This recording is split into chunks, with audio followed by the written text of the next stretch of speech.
గోదావరి కని వాసవ్య విద్యాలయంలో పూర్వ విద్యార్థుల సమ్మేళనం వైభవంగా జరిగింది.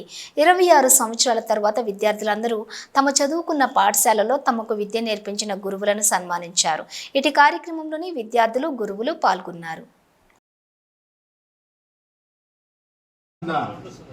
ఇంతమంది అంటే దాని ఎట్లా వర్డింగ్ అంటే అంత ఆ ఫీల్ అంటే అనిపిస్తుంది.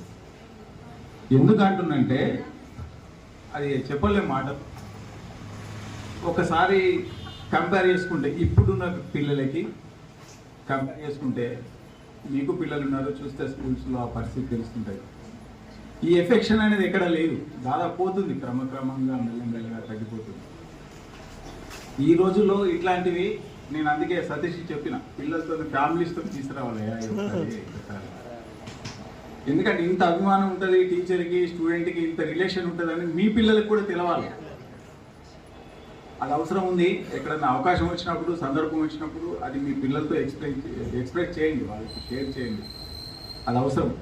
ఎందుకంటున్నంటే ఇప్పుడున్న పిల్లలలో 10th అయిపోయిందా, కథమమ్మ ఇక్కడ పోయింది, సార్తో పోయిందనే పరిస్థితి. అది ఆ పరిస్థితి సమాజానికి రానున్న కాలంలో చాలా ప్రమాదకరం. చంద్రమౌళి సార్ గారికి మరియు నాతోటి ఉపాధ్యాయులందరికీ నా యొక్క హృదయపూర్వక నమస్సులు. విద్యార్థులకు నా యొక్క శుభాశీస్సులు. ఈరోజు మిమ్మల్ని అందరినీ ఇలా చూస్తూ ఉంటే అలాగే చూస్తూ ఉండిపోవాలని ఉంది.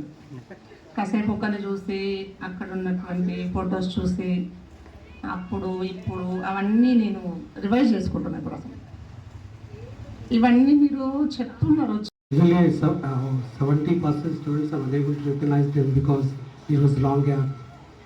But anyway, very happy to see you all. Actually, I was under weather now. But for you, I came from Karimnagar. I'm staying in Karimnagar now. Because 1997 is the very first batch for me in Vasavya. And one more thing is, you are my students. And I am a student of Chandrababu sir. The 4th and 5th class sir taught me. Sir was my guru. In the same guru's institution I have taught for 3-4 years. It's a very lucky moment for me and happy moment for me. That is why I traveled long to see you all, especially our beloved correspondent, Chandrababu sir. Thank you.